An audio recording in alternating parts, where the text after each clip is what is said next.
So September 2017 launch ചെയ്തു. ഇപ്പോൾ September 2018, September 2019, September 2020, 2021, 2022, 2023 ഏകദേശം 6 കൊല്ലമായി എൻ്റെ കയ്യിൽ കിടക്കുന്ന ഈ ഒരു ആപ്പിൾ വാച്ച് സീരീസ് 3 ലോഞ്ച് ചെയ്തിട്ട്. ഇൻട്രസ്റ്റിംഗ്ലി കഴിഞ്ഞ ദിവസം ഞാൻ ഈ ഒരു ആപ്പിൾ വാച്ച് സീരീസ് 3 ഏകദേശം 39,000 രൂപയ്ക്ക് 2017 ലോഞ്ച് ചെയ്ത വാച്ച് ഇപ്പോൾ വെറും 8,000 to 10,000 റുപ്പീസിൻ്റെ പ്രൈസ് റേഞ്ചിൽ നമുക്ക് അവൈലബിൾ ആയിട്ടുണ്ട് സെക്കൻഡ് ഹാൻഡ്. ഞാൻ ഈ ഒരു വാച്ച് മേടിച്ചത് 2020-ലാണ്. ഇപ്പോൾ ഏകദേശം 2.5 വർഷം അല്ലെങ്കിൽ 3 വർഷമായി ഈ ഒരു വാച്ച് എൻ്റെ കയ്യിൽ കിടക്കുന്നത്. സോ ഇപ്പോൾ 2023 ഈ ഒരു ആപ്പിൾ വാച്ച് സീരീസ് 3 പുതിയതോ അല്ലെങ്കിൽ സെക്കൻഡ് ഹാൻഡോ മേടിക്കുന്നത് ഉചിതമായ തീരുമാനമാണോ അല്ലയോ എന്നുള്ളതായിരിക്കും ഇന്നത്തെ വീഡിയോയിൽ ഡീറ്റെയിൽഡ് ആയിട്ട് ഡിസ്കസ് ചെയ്യുന്നത്. സോ എൻ്റെ കയ്യിലിരിക്കുന്ന ഈ ഒരു വാച്ച് എന്ന് പറയുന്നത് ആപ്പിൾ വാച്ച് സീരീസ് 3യുടെ 42 മില്ലിമീറ്റർ ആണ്. സീരീസ് 3 വാച്ച് നിങ്ങൾ ഫിസിക്കലി കണ്ടു കഴിഞ്ഞാൽ സീരീസ് 8 പോലെ തന്നെ ഇരിക്കും, കുറച്ച് സൈസ് കുറവാണ് എന്ന് മാത്രമേ ഉള്ളൂ. പക്ഷേ സീരീസ് 8 വെച്ച് നോക്കുമ്പോൾ എന്തൊക്കെ കാര്യങ്ങളാണ് ഈ ഒരു വാച്ചിനകത്ത് മിസ്സിംഗ് ആയിട്ടുള്ളത് എന്നുള്ളത് ആദ്യം നിങ്ങൾ അറിയണം. ഫസ്റ്റ് ഓഫ് ഓൾ, നമ്മൾ ഇങ്ങനെ ഡിസ്പ്ലേ കാണുമ്പോഴേക്കും വലിയ പ്രശ്നമൊന്നുമില്ല, അത്യാവശ്യം വലിയൊരു ഡിസ്പ്ലേ ആയിട്ട് തോന്നും. നമ്മൾ ഇതേപോലെ തന്നെ ബ്ലാക്ക് വാൾപേപ്പറുകൾ വെച്ച് കഴിഞ്ഞാലും വലിയ ഡിസ്പ്ലേ ആയിട്ട് തോന്നും. എന്നാൽ ഇതിനകത്തുള്ള ഡിസ്പ്ലേ എന്ന് പറയുന്നത് വളരെ ചെറിയ 1.65 ഇഞ്ചിൻ്റെ ഒരു OLED ഡിസ്പ്ലേ ആണ്. അതായത് സീരീസ് 8 അല്ലെങ്കിൽ ആപ്പിൾ വാച്ച് SEയുടെ ഒക്കെ ഡിസ്പ്ലേ കണ്ടു കഴിഞ്ഞാൽ അതിൻ്റെ അറ്റം എന്ന് പറയുന്നത് ഈ ഒരു ബെസൽ തീരെ കുറവായിരിക്കും, ചുറ്റും ഇങ്ങനെ കർവ്ഡ് ആയിരിക്കും. എന്നാൽ ഇതിനകത്ത് ഒരു റെക്റ്റാങ്കുലർ ഡിസ്പ്ലേ ആണ് വരുന്നത്. അതുകൊണ്ട് തന്നെ നിങ്ങളൊരു ഫോട്ടോ ഒക്കെയാണ് വാൾപേപ്പറായിട്ട് ഇടുന്നതെങ്കിൽ കൃത്യമായിട്ട് നിങ്ങൾക്ക് ആ ഒരു ബെസൽ കാണാൻ പറ്റും. ഈ ഒരു കർവ്ഡ് ഡിസ്പ്ലേ എന്ന് പറയുന്ന സാധനത്തിനകത്ത് ഒരു റെക്റ്റാങ്കിൾ ബോക്സ് എങ്ങനെ ഇരിക്കും, അങ്ങനെ കാണാൻ ഭയങ്കര ബോറാണ്. പക്ഷേ ബ്ലാക്ക് വാൾപേപ്പേഴ്സ് ഒക്കെ വെക്കുവാണെങ്കിൽ നല്ല രസമാണ്. പക്ഷേ ഡിസ്പ്ലേ വൈസിൻ്റെ ബ്രൈറ്റ്നസ് ഒക്കെ ഇപ്പോഴുള്ള സീരീസ് 8 പോലെ തന്നെ 1000 നിറ്റ്സിൻ്റെ പീക്ക് ബ്രൈറ്റ്നസ് ഒക്കെ കിട്ടുന്നുണ്ട്. എന്നാൽ ഈ വാച്ചിനകത്ത് നമുക്ക് ഈ ഒരു വാച്ച് ഫേസുകളിൽ കോംപ്ലിക്കേഷൻസ് എന്ന് പറയുന്ന സാധനമുണ്ട്. ഈ സൈഡിലൊക്കെ ഇങ്ങനെ വരുന്നത് ഈ കോംപ്ലിക്കേഷൻസ് SE അതേപോലെ സീരീസ് 8 ഇതിനെല്ലാം കൂടുതലായിരിക്കും. ഇതിനകത്ത് വളരെ ലിമിറ്റഡ് ആയിട്ടുള്ള ഓപ്ഷൻസേ കിട്ടുള്ളൂ. അതേപോലെ ഈ വാച്ചിനകത്ത് സമയം നോക്കുവാണെങ്കിൽ ഇങ്ങനെ കൈ പൊക്കി ഡിസ്പ്ലേ ഓൺ ആയി നോക്കേണ്ടി വരും. ഓൾവേസ് ഓൺ ഡിസ്പ്ലേ എന്ന് പറഞ്ഞ പരിപാടി ഇതിനകത്ത് ലഭിക്കില്ല. പക്ഷെ ഒരു കാര്യം ഞാൻ ആപ്പിളിനെ സമ്മതിച്ചിരിക്കുന്നു കേട്ടോ. ഇപ്പോൾ ഏകദേശം 2.5 വർഷമായിട്ട് ഈ ഒരു സാധനം എൻ്റെ കയ്യിൽ ഉണ്ടായിട്ട് പോലും മേജർ ആയിട്ടുള്ള യാതൊരു സ്ക്രാച്ചോ അല്ലെങ്കിൽ പൊട്ടലോ ഉണ്ടായിട്ടില്ല. ഈ വാച്ച് എൻ്റെ കയ്യിൽ നിന്ന് താഴെ വീണിട്ടുണ്ട്. ഞാൻ റഫ് യൂസ് ആണ് ചെയ്യാറ്, ജിമ്മിൽ യൂസ് ചെയ്യാറുണ്ട്. ഇങ്ങനെയൊക്കെ യൂസ് ചെയ്തിട്ട് ചെറിയ എന്താ പറയുക, ഒരു മൈക്രോ സ്ക്രാച്ചസ് ഇങ്ങനെ സൂക്ഷിച്ച് നോക്കിയാൽ കാണും എന്നല്ലാണ്ട് കാര്യമായിട്ട് വിസിബിൾ ആയിട്ടുള്ള സ്ക്രാച്ചുകൾ ഒന്നും തന്നെ ഇല്ല. അതിൻ്റെ കാരണം വേറെ ഒന്നുമല്ല, എൻ്റെ മുകളിൽ യൂസ് ചെയ്തിരിക്കുന്ന ഒരു സഫയർ ക്രിസ്റ്റൽ ഗ്ലാസ് ആണ്. ആൻഡ് സഫയർ എന്ന് പറയുന്നത് സ്ക്രാച്ച് റെസിസ്റ്റൻ്റ് എന്ന് പറയപ്പെടുന്ന ഒരു മെറ്റീരിയലാണ്. ഇനി ഇതിൻ്റെ ബിൽഡ് നോക്കുവാണെങ്കിൽ ഇതിൽ പ്രത്യേകം നിങ്ങൾ ശ്രദ്ധിക്കുന്ന ഒരു കാര്യമായിരിക്കും ഇതിൻ്റെ തടി. ഏകദേശം 11.4 മില്ലിമീറ്റർ എന്തോ ആണ് തിക്ക്, വളരെ തിക്കായിട്ടുള്ളൊരു വാച്ചാണ്. ആൻഡ് വേറൊരു കാര്യം എന്ന് പറയുന്നത് ഈ വാച്ചിൻ്റെ വെയിറ്റ്, ഇപ്പോൾ ഉള്ള വാച്ചുകളൊക്കെ എന്ന് പറയുന്നത് ഏകദേശം 30 ഗ്രാം 35 ഗ്രാം ഒക്കെയാണ്. ഇതിൻ്റെ വെയിറ്റ് എന്ന് പറയുന്നത് 52 ഗ്രാംസ് ആണ്. 52 ഗ്രാം എന്ന് പറയുന്നത് അത്യാവശ്യം ഹെവി ആയിട്ടുള്ളൊരു വാച്ചാണ്. വാച്ച് മൊത്തത്തിൽ ഉണ്ടാക്കിയിരിക്കുന്ന ഒരു സ്റ്റെയിൻലെസ് സ്റ്റീൽ ബോഡിയാണ്. ഇത് ഗ്രേ കളറാണ്, അതുകൊണ്ട് ഒരു മാറ്റ് ഫിനിഷാണ് കൊടുത്തിരിക്കുന്നത്. ബാക്ക് സൈഡ് ഇത് മാത്രം സെറാമിക് ആണ്.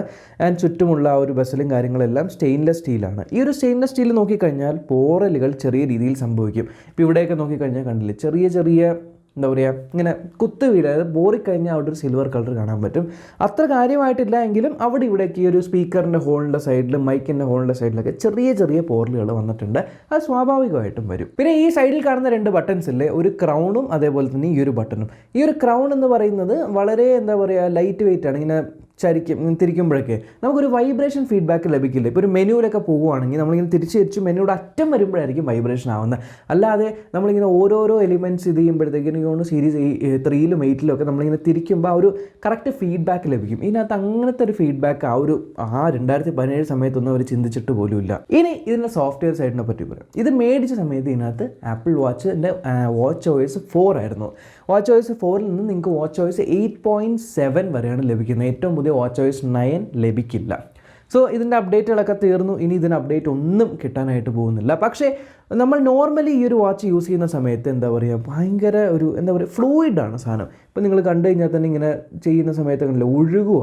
ഇപ്പോൾ ഇതിനകത്ത് നമ്മളിപ്പോൾ മെനുവിൽ പോയി കഴിഞ്ഞാൽ മെനുയുടെ അകത്ത് ഇങ്ങനെ സ്ക്രോൾ ചെയ്യുമ്പോൾ എല്ലാം 2017 ഇറങ്ങിയ ഒരു സ്മാർട്ട് വാച്ചാണ് എന്നൊരു മനുഷ്യനും പറയില്ല, അത്രമാത്രം സ്മൂത്തും. എന്നിട്ട് ഇപ്പോൾ നിങ്ങളുടെ ഐഫോണിലെ ക്യാമറയിലെ പ്രിവ്യൂ വരെയും ലൈവായിട്ട് ഇതിനകത്ത് കാണാൻ പറ്റും. ഇതിനകത്തുനിന്ന് ഫോട്ടോസും വീഡിയോസും റെക്കോർഡ് ചെയ്യാനായിട്ട് പറ്റും.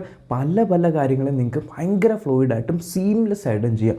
നോട്ടിഫിക്കേഷൻസ് വരുന്ന സമയത്ത്, കോൾ വരുന്ന സമയത്ത്, എന്താ പറയുക, അത്രത്തോളം സോഫ്റ്റ്വെയർ ഇൻ്റഗ്രേഷൻ അടിപൊളിയാണ്. പിന്നെ വേറൊരു കാര്യം, ഇതേ ഇത്ര സ്മൂത്താണ് ഏറ്റവും ലേറ്റസ്റ്റ് ആയിട്ട് ഇറങ്ങിയ സീരീസ് 8 ഒക്കെ ഇതിനേക്കാളും എത്രയോ മടങ്ങ് സ്മൂത്ത്.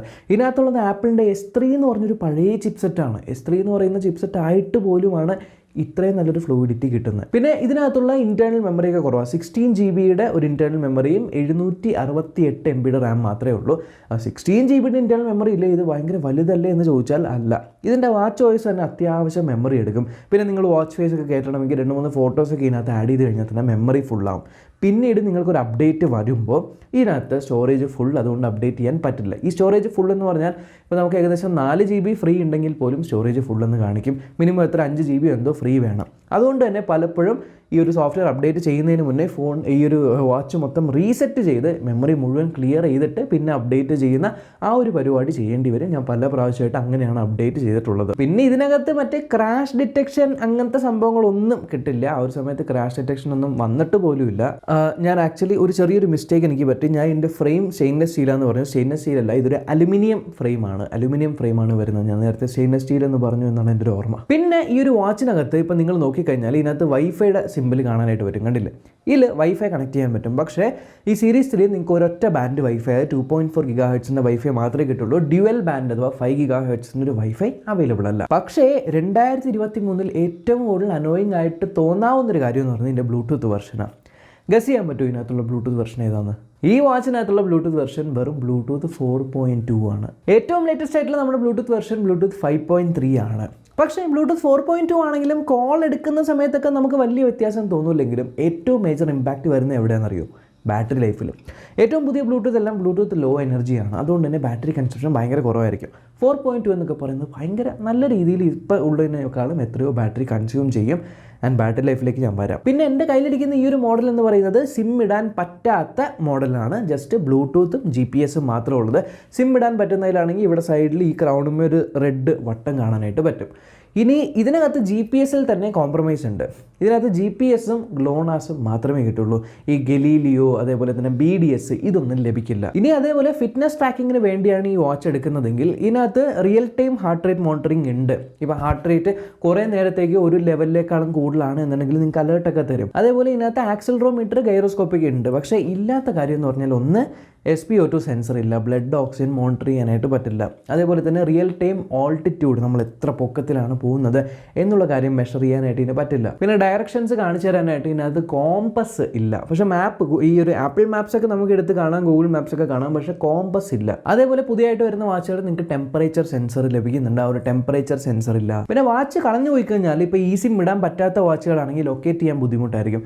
ഇപ്പോൾ ഉള്ള വാച്ചുകളിൽ നിങ്ങൾക്ക് അൾട്രാ വൈഡ് ബാൻഡ് ചിപ്പ് കിട്ടുന്നുണ്ട്. അതുവഴി നിങ്ങൾക്ക് ഇത്ര മീറ്റർ വരെയൊക്കെ സുഖമായിട്ട് കൃത്യമായിട്ട് ലൊക്കേറ്റ് ചെയ്യാൻ പറ്റും. ആ ഒരു സാധനം ഒന്നും ഇതിനകത്തില്ല. ഇനി ബാറ്ററിയുടെ കാര്യം പറയുകയാണെങ്കിൽ 341 mAh ബാറ്ററിയാണ് ഇതിനകത്തുള്ളത്. പക്ഷേ 2 കാര്യങ്ങളാണുള്ളത്. ഒന്ന് പഴയ ബ്ലൂടൂത്താണ്. രണ്ടാമത്തേത് ഇതിനകത്തുള്ള ചിപ്സെറ്റ് S3 എന്ന് പറയുന്ന അത്യാവശ്യം വലിയ ചിപ്സെറ്റാണ്. ഇത് രണ്ടും നല്ല രീതിയിൽ ബാറ്ററി കുടിക്കും. അതുകൊണ്ട് തന്നെ നിങ്ങൾ ചാർജ് ചെയ്യുവാണെങ്കിൽ രാവിലെ ചാർജ് ചെയ്താൽ രാത്രി ആകുമ്പോഴേക്കും വീണ്ടും ചാർജ് ചെയ്യേണ്ടി വരും. പ്രത്യേകിച്ച് സ്ലീപ്പ് ട്രാക്കിംഗ് ഒക്കെ ചെയ്യാം. സ്ലീപ്പ് ട്രാക്കിംഗ് ചെയ്യണമെങ്കിൽ രാവിലെ ചാർജ് ചെയ്തു, നിങ്ങൾ ഫുൾ ഡേ ഉപയോഗിച്ചു, ഏകദേശം 7-8 മണിയാകുമ്പോൾ ചാർജ് തീരും, വീണ്ടും ചാർജ് ചെയ്ത് വെച്ചിട്ട് രാത്രി ഉറങ്ങുമ്പോൾ കൈ കെട്ടേണ്ട ഒരു അവസ്ഥയാണ്. ബാറ്ററി ലൈഫ് ഭയങ്കരമായിട്ട് കുറവാണ്. ഈവൻ ഇതിനകത്ത് പോലും നിങ്ങൾക്ക് ബാറ്ററി ഹെൽത്ത് കാണാനായിട്ട് പറ്റുള്ളൂ. ഇപ്പോൾ നിങ്ങൾ സെറ്റിങ്സിൽ ഞാൻ കാണിച്ചു തരാം. അപ്പോൾ ഇതിൻ്റെ സെറ്റിങ്സിൽ പോയി കഴിഞ്ഞാൽ നമ്മുടെ ആപ്പിൾ വാച്ചിനകത്ത് നമ്മുടെ ഐഫോണിൽ കാണുന്ന പോലെ തന്നെയാണ് കേട്ടോ സെറ്റിങ്സ് കാണുന്നത്. സെറ്റിങ്സിൽ ഇപ്പോൾ ബാറ്ററി എടുത്തു കഴിഞ്ഞാൽ ഈ ഒരു ബാറ്ററി എന്ന് പറയുന്നത് കുറച്ച് സ്ലോ കണ്ടില്ല. ഒരു ബാറ്ററി കണ്ടു കഴിഞ്ഞാൽ ഇപ്പോൾ നമുക്ക് ബാറ്ററി പെർസെൻറ്റേജ് ഇപ്പോൾ 96% ആണുള്ളത്. ആൻഡ് ഇവിടെ തൊട്ട് താഴെ ബാറ്ററി ഹെൽത്ത് ഓപ്പൺ ചെയ്ത് കഴിഞ്ഞാൽ ഏകദേശം 90% ആണ് ഇതിൻ്റെ ബാറ്ററി ഹെൽത്ത് വരുന്നത് 2-2.5 വർഷം കഴിഞ്ഞിട്ട്. അതുകൊണ്ട് തന്നെ അതിൻ്റേതായിട്ടുള്ള ബാറ്ററി കുറവ് കാണും. ആൻഡ് ഇത് ചാർജ് ചെയ്യാനായിട്ട് ഏകദേശം ഒരു 2-3 മണിക്കൂർ എടുക്കും. വയർലെസ് ചാർജിങ് ആണ്. ഇതിൻ്റെ പുറകിൽ മാഗ്നറ്റിക്കലി ഒട്ടിക്കണം. 2-3 മണിക്കൂർ എടുക്കും ഫുൾ ചാർജ് ആവാൻ. അതുപോലെ തന്നെ കോളിംഗ് എക്സ്പീരിയൻസ് ഒക്കെ നല്ലതാണ്. നമ്മുടെ വോയിസ് ഒക്കെ കൃത്യമായിട്ട് അപ്പുറത്ത് കേൾക്കും. പക്ഷേ സ്പീക്കേഴ്സ് അത്ര ലൗഡല്ല.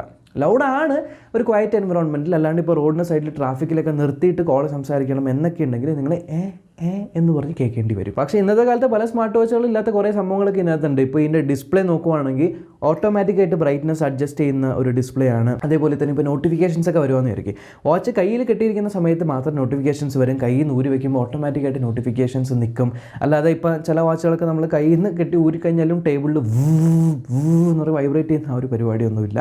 കയ്യിലുള്ളപ്പോൾ ആക്ടിവിറ്റി ഉള്ളപ്പോൾ മാത്രമായിരിക്കും ഈ ഒരു നോട്ടിഫിക്കേഷനൊക്കെ കാണിച്ചു തരുന്നത്. പക്ഷേ ഏറ്റവും വലിയൊരു കാര്യം നിങ്ങൾ അറിയേണ്ടത്, ഇതൊരു ആപ്പിൾ വാച്ചാണ്. ഇത് ഐഫോണുകളുടെ കൂടെ മാത്രമേ പെയർ ആവുള്ളൂ. നിങ്ങളൊരു ആൻഡ്രോയിഡ് സ്മാർട്ട് ഫോണാണ്, ഹൈ എൻഡ് ഫോണാണെങ്കിൽ പോലും പെയർ ആവില്ല. ഐഫോൺസിൻ്റെ കൂടെ മാത്രമേ പെയർ ആവുള്ളൂ. സോ ഈ വാച്ച് മേടിക്കണം എന്ന് ചോദിച്ചാൽ നിങ്ങളൊരു ബിഗിനറാണ്, അല്ലെങ്കിൽ നിങ്ങൾ ഐഫോണിലേക്ക് കയറിയിട്ടേ ഉള്ളൂ, നിങ്ങൾക്കൊരു ആപ്പിൾ വാച്ച് മേടിച്ചേ പറ്റൂ. പക്ഷെ അത്ര ബഡ്ജറ്റൊന്നുമില്ല. ഫ്രണ്ട്സിൻ്റെ മുന്നിൽ ഒന്ന് ഷോ ഓഫൊക്കെ ചെയ്യണം, അത്യാവശ്യം ആപ്പിൾ വാച്ചിലുള്ള കാര്യങ്ങൾ എന്തൊക്കെയാണ് എന്ന് പഠിക്കണം.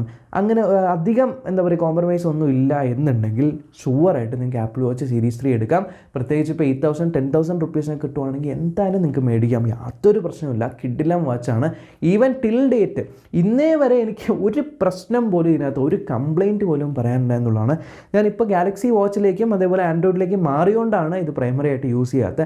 അല്ലാത്തതുകൊണ്ടൊന്ന് ആലോചിച്ച് നോക്കി, ഇത്രയും വർഷമായിട്ട് ഞാനിത് അപ്ഗ്രേഡ് പോലും ചെയ്തിട്ടില്ല. അതിൻ്റെ ആവശ്യം എനിക്ക് തോന്നിയിട്ടുമില്ല. എന്തായാലും ആപ്പിൾ വാച്ച് സീരീസ് 3 സീരീസ് 8 മറ്റ് ആപ്പിൾ വാച്ചുകളെല്ലാം ഞാനിവിടെ പ്രോഡക്റ്റ് ടാഗിൽ ടാഗ് ചെയ്ത് വെക്കാൻ ചെക്ക് ചെയ്ത് നോക്കാം. പ്ലസ് ആപ്പിൾ എങ്ങനെയാണ് ഉണ്ടായത്, ഐഫോൺസ് എങ്ങനെയാണ് ഉണ്ടായത് എന്നുള്ളതിനെക്കുറിച്ചുള്ള ഇൻട്രസ്റ്റിംഗ് ആയിട്ടൊരു വീഡിയോ നിങ്ങൾ കണ്ടിട്ടില്ല എങ്കിൽ ഞാൻ ഇവിടെ കൊടുത്തേക്കാം. സോ ഇനി നമ്മൾക്ക് അവിടെ കാണാം.